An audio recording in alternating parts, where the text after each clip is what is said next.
you're on a winning streak. Minnesota's on a winning streak. This seems like the dream scenario if you're trying to build up anticipation for a border battle series. How do you expect that to play out when you've got two teams that are going as well as you and Minnesota both are right now?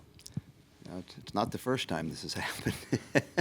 So I think, for me, I get excited for a lot of different reasons. One, we're closing in on the end of the regular season. Similar to last year, as we came down the home stretch, we were at Minnesota, and then we had Ohio State at home. This year, both those games are at home, but irrelevant, on the outcomes of the game. They're going to be exciting games. They'll probably be one-goal games. We might see shootouts, overtimes. I don't know, but history says that it's going to be very entertaining. Both teams are obviously playing well, and if we're in September and we're talking about February, you want to be playing your best hockey, and obviously they're playing very strong. Their special teams are very good.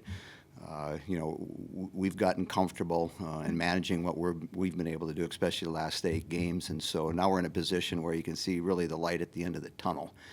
And so, the Saturday night against Ohio State, we'll figure out who we're going to be playing in the playoffs, and then we'll be in a position to, play the second part of the season. So it's exciting.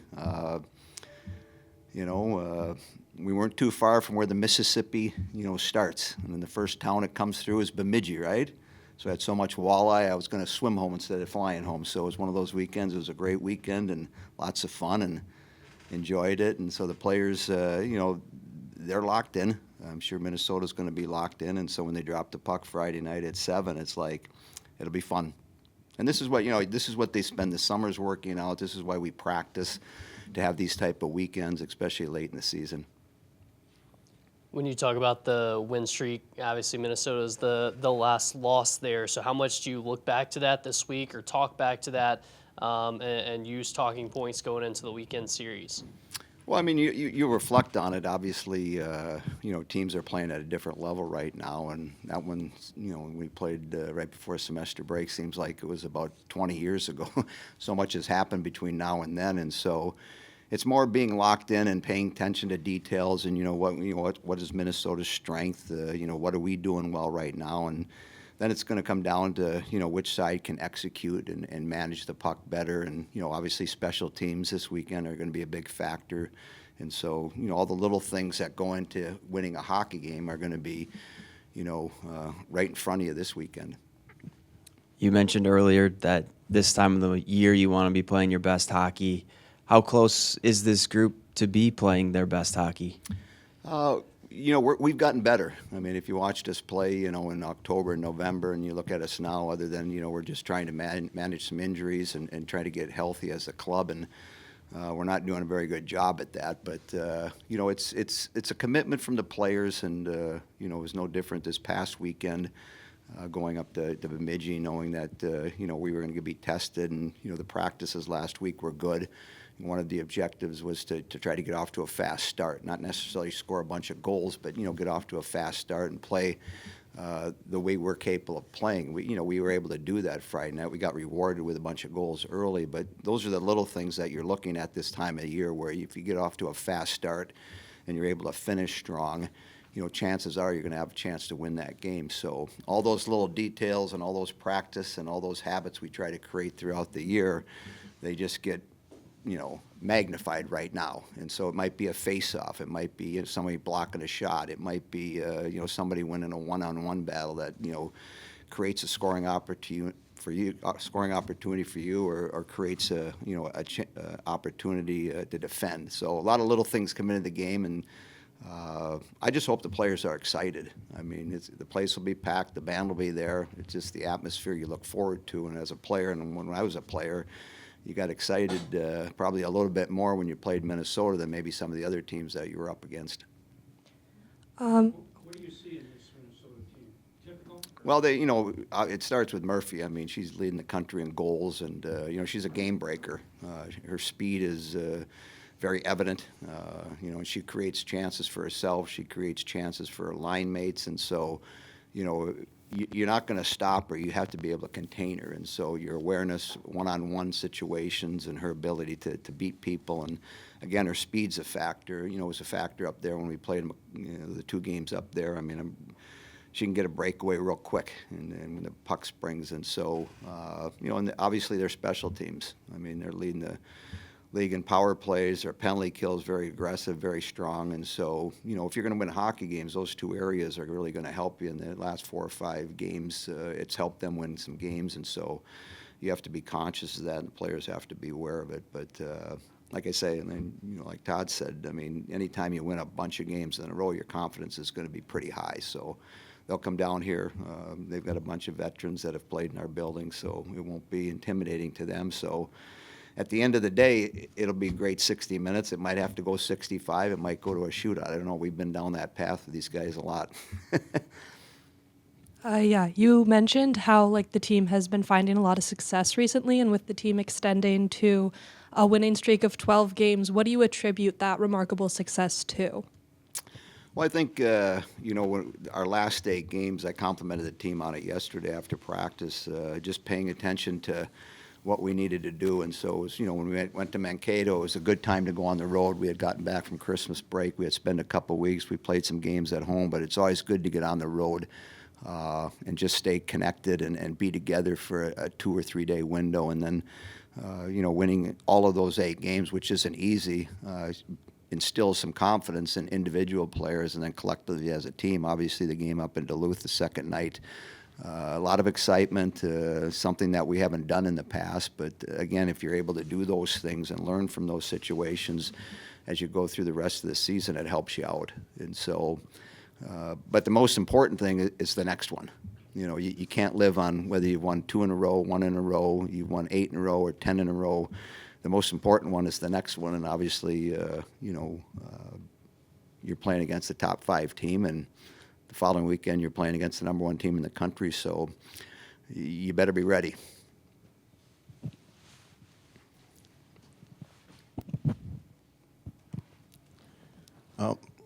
With the, last year the schedule kind of played out, Minnesota, Ohio State, I think at the end of the season. This year's the same way, and probably not by accident, just given, some of the stakes that these teams have been playing for. But I guess I'm just wondering, as a coach, do you kind of, appreciate or like the way that the schedule kind of lays out with these series at the end of the season, where it kind of, I would assume it not only helps from a dramatic standpoint, but I assume there's an effect in terms of just getting ready for, the postseason and whatnot. Well, yeah, the second part of getting ready for the postseason, I enjoy that part of it because, we're going to get 2 strong games this weekend. We'll come back with our 2 games against Ohio State and the challenges that'll present. But, when we're done with that second game against Ohio State, we should be playing at a pretty high level. You're going to play against good teams, veteran teams, teams that have deep playoff experience. And so as you get ready for the first round of the playoffs, you should be playing at a high level. And what ends up happening is those games present that to you. So if we're successful, obviously that's going to be a great thing. If we stumble along the next 4 games, in the big picture, those are learning opportunities, and that's how I address it. And so, the big thing is to get ready for Friday night and go out and, play our best game of the season and see if we can beat Minnesota. And then as I leave the rink and get up Saturday morning, it's like, okay, what do we need to do for Saturday's game at 2 o'clock to do the same thing we did Friday and try to win another hockey game? So it's just one step at a time. Can't get ahead of yourself. But to answer your question, I don't mind playing these games late in the season against some of the top teams in our league or even in the country, because in the big picture, if you want to be successful at the end, these games are going to help you take those steps. Not going to guarantee you're going to be able to do it, but similar to last year when we went up to Minnesota, we ended up winning a shootout the first night. We play a strong game the second game and come away with some confidence. Then we come back against Ohio State, win in overtime, and second game gets away from us in the last 2 minutes of the game. But again, learning opportunity, got us ready for the playoffs, and that's where you want to be. And those games help you get there. When you play Minnesota and Ohio State, it seems like the more time you spend in your D zone defending and without the puck, there's a less chance that you're going to be successful. So how do you work on that? How much of a focus, I guess, is that this week of, just take the easy chips out of the zone and work from there if you have to, but try and keep that puck in your stick as long as you can? Yeah, that's that'll be part of this week's practice. Obviously last week we spent a lot of time in the offensive zone, and at this time of the year, you have players have to be committed, and they have to be committed in your own end and willing to do things, whether it's a block shot, win a face-off, chip it out. You're managing the puck, and the two teams that we're playing, these upcoming weekends, they play a little bit different. So obviously Ohio State's going to be a lot more aggressive in their forecheck. And try to spend as much time as they can in the offensive zone. Minnesota's a little bit not quite as aggressive, but it comes down to, people know their systems, people understand, and it's going out and executing and playing strong in your own end. If you do that, then the times you do break down, your goaltender has to make some saves. She has to make some saves in a penalty-killed situation. But obviously, if you do a good job and you're solid and you're committed in your own end, you're probably going to be playing more time in the neutral zone or down in the offensive zone. So that's a message you try to get to your players that, hey, if I work hard in this space, in this area, I'm going to be rewarded with playing more down in the area where it's fun. So the defensive zones work.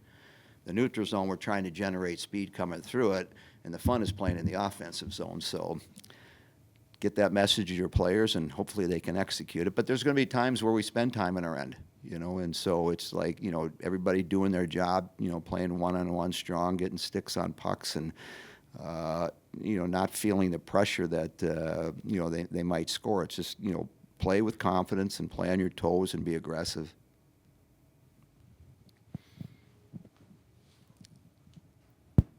Mark, I think you're asked this question every time you play Minnesota, but you've been a part of this series for a while. You know what this means to, everybody involved. Maybe what's your favorite part of playing Minnesota, or your favorite memory? Oh, as a player, as a coach, there's all kinds of them. I mean, as a player, I remember I think I've told you before, my freshman year going up to Williams, and you had to climb the stairs, and it was like a sauna down in the locker room, I think on purpose to try to get us to sweat and tired earlier. But walking through the crowd to get on the ice to play, some of the language that was said, for me personally, obviously my dad's the coach, and it's like, whoa, these people aren't very nice. But then when you score the overtime winner to win the game, that quiets them down pretty quick. So that an early memory that has stuck out for a long time. And so, and as a coach here, I mean, we've had so many memorable games. We've lost some in overtime. We've lost some in shootouts. We've won. And I think, that's why we do what we do, whether you're a player, whether you're a coach. There's both sides of the pendulum. And obviously you like to be on the winning side, but you're not always going to be there. So the memories, whether they're good ones or whether they're competitive ones that we lost, they're all good. And what I like is that, this past year when we were up there in December, they had two of their biggest crowds ever. And so the place is packed, their band's going. It's going to be similar to here Friday and Saturday night, and that puts a smile on my face because a lot of people are going to get a chance to enjoy some great female and women's hockey. And so the crazy thing was, right, so Sunday, after I go to church, I got my son and his wife and the grandkids. I asked one of my grandkids, I says, where do you want to go? Let's go have lunch together. So, okay, we're going to go to Culver's. Perfect. So I walked into Culver's, I look at the menu, and they've got a monthly special. Guess what it was? Walleye. I go, oh no, man, I've had so much walleye. Am I going to go for it again? Nah, I steered in a different direction. I had enough.